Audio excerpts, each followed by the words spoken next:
আজকে রান্না করবো পুঁই শাক। পুঁই শাকের ঝোল করবো, তার জন্য পুঁই শাক কেটে নেব।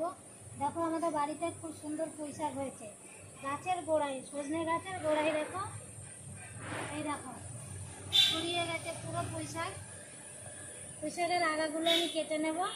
একটা আগা দেখো কত কত লম্বা হয়েছে, এই দেখো আমার থেকেও বড়।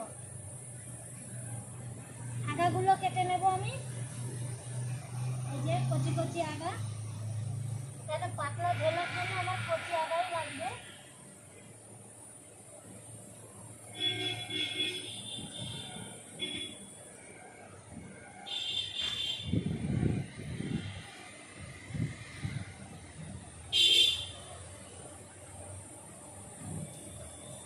যত আগা কাটবে ততই আগা হবে।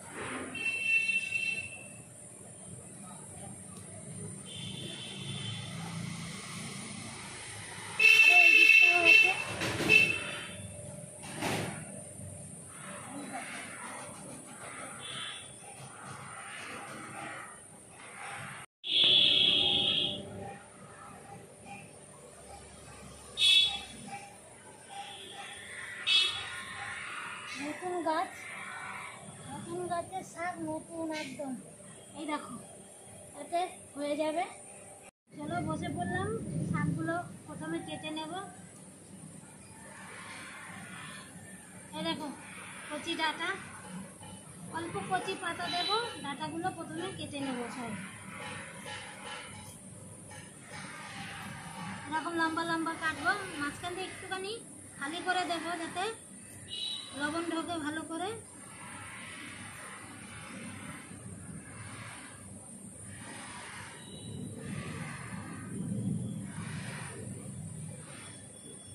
পাতাগুলো ভালো করে বেছে নেব, কেন পাতাতে এই বর্ষার সময় তো পোকামাকড় থাকতে পারে।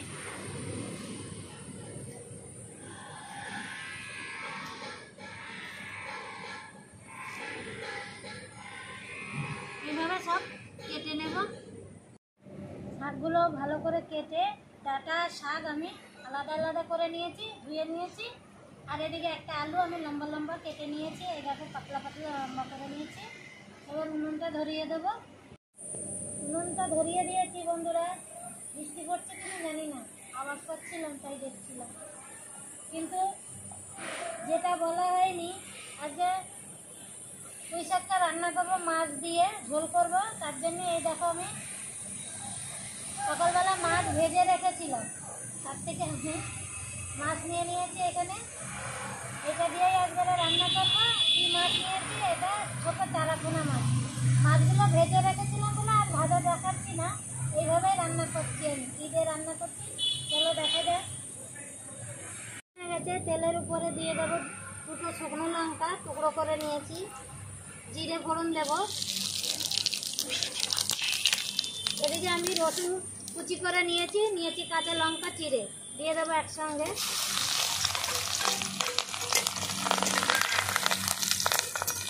দেখো রসুনটা লাল লাল হয়ে গেছে। এরপরে দিয়ে দেবো আমি একটা তেজপাতা, আর আলুগুলো দিয়ে দেবো।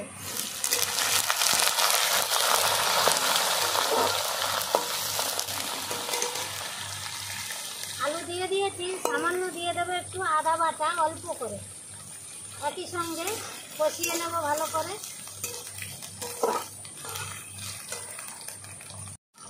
আলু আর মশলা একসঙ্গে কষিয়ে নিয়েছি, দিয়ে দেবো এবার পুঁই শাকের ডাঁটাগুলো।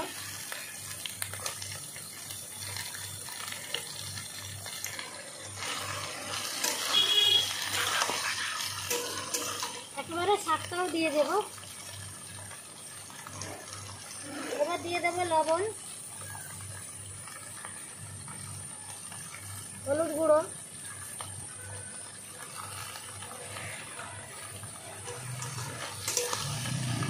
ভালো করে নাড়িয়ে চাড়িয়ে একটু ঢাকনা দিয়ে ঢেকে দেবো 2 মিনিট।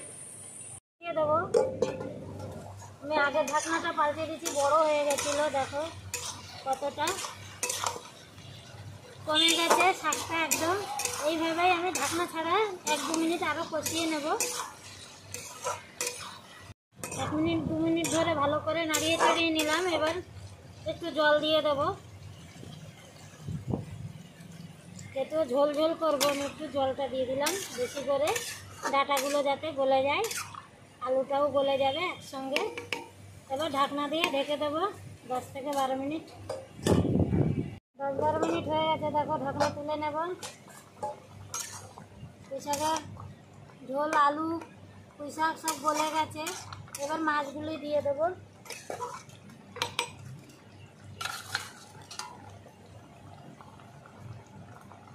মাছ দিয়ে দিয়েছি, 1 থেকে 2 মিনিট ভালো করে ফুটিয়ে নেব। দুটো আলু এই সঙ্গে আমি এই খুন্তি দিয়ে গলিয়ে দেবো, তাতে ঝোলটা আর একটু ঘন ঘন হবে।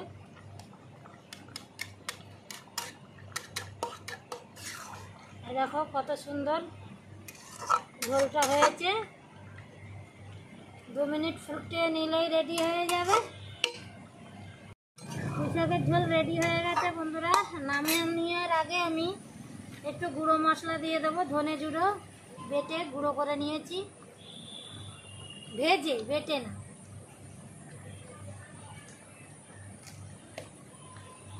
ভালো করে একটু নাড়িয়ে নেব। ধনে জিরে ভেজে নিয়ে গুঁড়ো করে দিলে তরকারির টেস্টটাই অন্য লাগে। আচ্ছা, নামিয়ে দিচ্ছি এবার।